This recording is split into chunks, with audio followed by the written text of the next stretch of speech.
We want இது fiction point. So ரொம்ப நாள் ஹைப்புக்கு அப்புறமா படம் வந்து ஒரு வழியாக ரிலீஸ் ஆயிடுச்சு. அண்ட் இந்த படத்தில் வந்து எதுவுமே ஸ்பாயில் ஆகிடக்கூடாதுன்றதுக்காக நான் ஃபஸ்ட்டு ட்ரெயிலர் தவிர மற்ற எதுவுமே பார்க்காம வந்து இருந்தேன் ஒரு நாளாக. அண்ட் அதனால தான் மற்ற கிரியேட்டர்ஸ் எல்லாருமே டெட்பூல் வச்சு வீடியோ போட்டுட்டு இருக்கும்போது நான் ஒரு வீடியோ கூட போடாமல் இருந்தேன், ஏன்னா ஸ்பாயில் ஆகிடக்கூடாதுன்றதுக்காக. ஸோ அதனால் உங்களுக்கு ஒரு ஸ்பாய்லர் அலர்ட். ஏன்னா இந்த வீடியோவில் வந்து நான் ஸ்பாய்லர்ஸ் எதுவுமே சொல்லாமல் தான் வீடியோ ரெக்கார்ட் பண்ணலான்னு பார்த்தேன். பட் ரெக்கார்ட் பண்ண உட்காந்ததுக்கப்புறம் தெரிஞ்சிச்சு நான் எதை சொன்னாலுமே ஸ்பாய்லர் வந்து வந்துடுது. ஸோ அதனால் இந்த வீடியோவில் வந்து ஸ்பாய்லர் அலர்ட் போட்டுறேன். நீங்கள் படத்தை வந்து ஃப்ரெஷ்ஷாக பார்க்கணும்னு நினச்சிங்கன்னா இந்த வீடியோ வாட்ச் லிஸ்ட்டில் போட்டுட்டு படத்தை பார்த்து முடிச்சுட்டு வந்து இந்த வீடியோ பாருங்கள். அண்ட் என் வீடியோ கூட பரவாயில்ல, இன்ஸ்டாகிராம் பக்கம்லாம் போயிடாதீங்க. கமெண்ட் செக்ஷன் ஓப்பன் பண்ணாலே ஸ்பாய்லர்ஸாக இருக்குது. இப்போ சாம ஃபோனை வந்து ஃப்ளைட் மோடில் போட்டுட்டு படம் பார்க்குற வரைக்கும் ஆஃப்லைனில் போயிடுறது பெட்டர். ஸோ வீடியோக்குள்ளே போகுமா? அண்ட் இப்போயே ஒரு விஷயத்த வந்து சொல்லிடுறேன். படம் ஸ்டார்டிங்லேருந்து எண்டு வரைக்கும் செம்ம ஃபன்னாக வந்து போச்சு. ஒரு இடத்துல கூட எனக்கு சுத்தமாக போரே வந்து அடிக்கல. பட் கிளைமேக்ஸில் மட்டும் எனக்கு ஒரு சின்ன விஷயம் வந்து பிடிக்கல. அதை பற்றி வந்து நம்ம அப்புறம் பேசிப்போம். அண்ட் படத்தை எடுத்தோடனே ஒரு ஃபைட்லேருந்து தான் ஸ்டார்ட் பண்ணுறாங்க. அண்ட் அந்த ஃபைட் கோரியோகிராஃபியும் சேர்த்து டான்ஸ் ஒன்று பண்ணுவார் பாருங்க, அது எல்லாமே வந்து செம்மையாக இருக்கும். அண்ட் டெட்பூல் ஒன்றுமே வந்து இந்த மாதிரி தான் ஸ்டார்ட் ஆயிருக்கும். ஏன்னா படத்தோட ஸ்டார்டிங்லேயே ஒரு ஃபைட் சீன் வச்சுட்டு அந்த ஃபைட் சீன்லேருந்து ஏன் இந்த ஃபைட் நடக்குதுன்னு சொல்லி ஒரு ஃப்ளாஷ்பேக் மாதிரி போயிருப்பாங்க. ஸோ அதே தான் இங்கேயும் ஃபாலோ பண்ணியிருக்காங்க. அண்ட் எம்சியூக்குள்ள ஃபஸ்ட் டைம் ஒரு R-rated ஃபைட் சீன் வந்து பார்க்குறது வந்து செம்மையாக இருந்தது. ஏன்னா இது வரைக்கும் அந்த மாதிரி ஒரு ஃபைட் சீனை வந்து நம்ம எம்சியூக்குள்ள பார்த்துருக்க சான்ஸே வந்து கிடையாது. அண்ட் அதை விட முக்கியமாக அந்த டைட்டில் கடை வந்து யார் யோசிச்சானே தெரியல, ஃபேன்ஸுக்காகவே யோசிச்சு செதுக்கியிருக்காங்க அந்த டைட்டில் கடை. என்ன லோகன் கேரக்டர் தான் கொஞ்சம் நம்ம டெட்பூல் போட்டு அசிங்கப்படுத்திட்டாரு, பட் பரவாயில்ல. எடுத்தோடனே இந்த வில் ஸ்மித்தை வச்சு ஒரு ஜோக் ஒன்று பண்ணியிருப்பாரு. அண்ட் அங்கேருந்தே படம் ஃபுல்லாகவே காமெடியாக தான் போயிட்டு இருக்கு. அண்ட் முக்கியமாக கேமியோஸ், படம் ஃபுல்லாகவே கேமியோஸாக தான் இருக்குது. அண்ட் நிறைய கேமியோஸ் வந்து நான் எதிர்பார்க்கவே இல்லை. அதுவும் முக்கியமாக கிறிஸ் எவன்ஸ் வருவாருன்னு சொல்லி யாருமே ப்ரிடிக்ட் பண்ணலன்னு தான் நினைக்கிறேன். அது மேபி பண்ணியிருக்கலாம், பட் நான் அந்த மாதிரி நியூஸ் எதுவுமே வந்து கொஞ்ச நாளாக ஃபாலோ பண்ணல. ஸோ அதனால் எனக்கு பண்ணாலும் தெரிஞ்சிருக்காது. பட் நான் கண்டிப்பாக சொல்கிறேன், ஹென்ரி கேவல் வந்து உள்வரினா வருவாருன்னு சொல்லி யாருமே வந்து ப்ரிடிக்ட் பண்ணியிருக்க மாட்டாங்க. அந்த லேடி டெட்பூல் கேரக்டர் தான் யாருன்னு காட்டுவாங்கன்னு சொல்லி எதிர்பார்த்துக்கிட்டே இருந்தேன். பட் கடைசி வரைக்கும் அந்த கேரக்டர் மாஸ்க் கழட்டவே இல்லை. பட் அப்போ கூட கிரெடிட்ஸில் போய் பேரை பார்த்துடலான்னு பார்த்தேன். பட் வழக்கமாக நம்ம கிரெடிட்ஸ் வந்து பாஸ் பண்ணி படிச்சு தான் பழக்கம். அண்ட் தேட்டரில் பார்க்கும்போது டக்குன்னு ஓடிச்சு, அதனால் என்னால் பார்க்கவே முடியல. பட் அப்போ தான் நான் வந்து இன்னொரு விஷயத்தை நோட் பண்ணேன். அதில் வந்து கிட்பூல்னு சொல்லி ஒரு கேரக்டர் வந்து கூட்டிகிட்டு வந்திருப்பாங்க.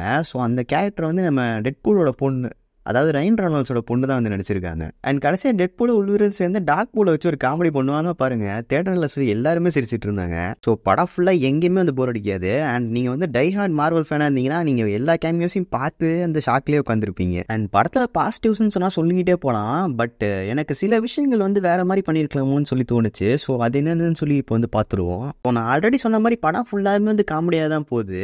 பட் அதே வந்து ரொம்ப பண்ணுறாங்களோன்ற மாதிரி எனக்கு தோணுச்சு. ஆனால் சில இடங்களில் வந்து எமோஷன் சீன்ஸை வந்து டக்குன்னு பிரேக் பண்ணிட்டு அடுத்த செகண்டே காமெடி பண்ணுற மாதிரி பண்ணியிருக்காங்க. நீங்கள் இதுக்கு முன்னாடி அந்த ஃபாக்ஸோட எக்ஸ்மென் படங்கள்லாம் பார்த்தீங்கன்னா அந்த எமோஷன் வந்து நம்மளே ஃபீல் பண்ண வச்சிருப்பாங்க. பட் இந்த படத்தில் வந்து எனக்கு அந்த மாதிரி ஃபீல் ஆகலை. மேபி எனக்கு மட்டும் அந்த மாதிரி இருக்க கூட சான்ஸ் இருக்கு. அண்ட் இன்னொரு விஷயம், இதை வந்து நெகட்டிவ்னு சொல்ல முடியாது. பட் ஃபாக்ஸ் எக்ஸ்மென் படங்கள், அதாவது அதுக்கப்புறம் அந்த டெட்பூல் படத்தெல்லாம் எடுத்து பார்த்தீங்கன்னா இந்த ஃப்ரேமையும் அந்த ஃப்ரேமையும் கம்பேர் பண்ணி பார்த்தீங்கன்னா ஒரு டிஃப்ரென்ஸ் வந்து உங்களால் பார்க்க முடியும். அந்த படங்கள்லாம் கொஞ்சம் பார்க்கும்போது லைட்டாக ஒரு மாதிரி டிஃப்ரெண்ட்டாக இருக்கும். இது வந்து ரொம்ப பளிச்சுன்னு இருக்க மாதிரி இருக்கு. அதாவது நம்ம எம்சியூ படம்ன்றதை வந்து காட்டுறாங்க. இல்லை, அது வந்து நல்ல விஷயம் தான். பட் எனக்கு டெட்பூல் படத்தில் இருக்க அந்த கலர் கிரேடிங்கை பார்த்து பழகிட்டதுனால இது கொஞ்சம் டிஃப்ரெண்ட்டாக ஃபீல் ஆகுது. அடுத்து வில்லன்ஸ். இந்த படத்தில் வந்து 2 வில்லன்ஸ் இருக்காங்க. பட் அவங்க 2 பேருமே ஏன் வில்லனாக இருக்காங்கன்றதுக்கான மோட்டிவ் வந்து எனக்கு ஸ்ட்ராங்காக இல்லையோன்னு ஃபீல் ஆகுது. ஏன்னா படத்தோட ஸ்டார்டிங்லேயே பேராடாக்ஸ்ன்ற கேரக்டர் வந்து நான் எல்லாம் இந்த மாதிரி ப்ரூன் பண்ணுற போகிற யூனிவர்ஸ்லாம் நான் இப்பயே அழிக்க போகிறேன் அப்படின்ற மாதிரி சொல்லிட்டு இருப்பாரு. பட் அவர் எதனால் அந்த மாதிரி பண்ணிட்டு இருக்காருன்றதுக்கு வந்து ஸ்ட்ராங்கான மோட்டிவ் வந்து எதுவுமே சொல்லியிருக்க மாட்டாங்க.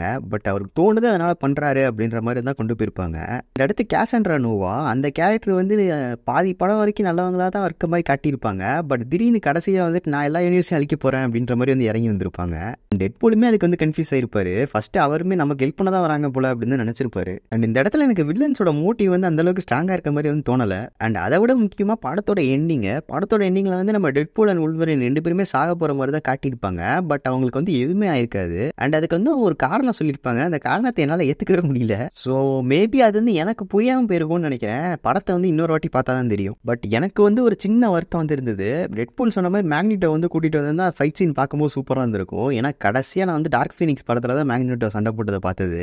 ஸோ அவ்வளோதான் படம் வந்து. பட் ஓவராலாகவே சூப்பராக தான் இருந்தது. பட் இந்த மாதிரி சின்ன விஷயங்கள் தான் வந்து எனக்கு கொஞ்சம் வேறு மாதிரி பண்ணியிருக்கலாமோன்னு வந்து தோணுச்சு. ஸோ அதையும் சொல்லிட்டேன். ஸோ நீங்கள் வந்து படம் பார்த்துருந்தீங்கன்னா படத்தை பற்றி நீங்கள் என்ன நினைக்கிறீங்கன்றதை வந்து கமெண்ட்ஸில் சொல்லுங்கள். அண்ட் நீங்கள் வந்து 5க்கு வந்து எவ்வளோ ரேட்டிங்ஸ் கொடுப்பீங்க, இல்லைனா 10 கொடுத்தாலும் பரவாயில்ல, எவ்வளோ ரேட்டிங்ஸ் கொடுப்பீங்கன்றதை வந்து சொல்லிட்டு போங்க. அண்ட் அதே மாதிரி நிறைய வீடியோஸ் போட சொல்லி நிறைய பேர் வந்து இன்ஸ்டாகிராம்லேயும் சரி யூடியூப்லேயும் சரி கேட்டிருந்தீங்க. பட் என்னால் பண்ண முடியல. ஏன்னா கொஞ்சம் பர்சனல் ஒர்க் வந்து அதிகமாக இருக்குது. அண்ட் நெக்ஸ்ட் வீக்ஸில் வந்து நான் முடிஞ்ச அளவுக்கு நீங்கள் கேட்ட கண்டென்ட்ஸ் எல்லாமே போட ட்ரை பண்ணுறேன். அண்ட் இந்த வீடியோ வந்து என்னோட ஒப்பீனியன் பேஸ் பண்ண ரிவ்யூ தான். அண்ட் ஒவ்வொருத்தருக்கு வந்து ஒவ்வொரு ஒப்பீனியன் வந்து இருக்கும். ஸோ அதனால் நான் சொன்னது மட்டும் கேட்டு நீங்கள் வந்து படம் எப்படி இருக்குன்னு முடிவு பண்ணாதீங்க. அண்ட் மறக்காமல் நீங்கள் படம் பார்த்துட்டு உங்களோட ஒப்பீனியன் வந்து கமெண்ட் பண்ணுங்கள். ஸோ நெக்ஸ்ட் வீடியோவில் மீட் பண்ணுவோம். பை.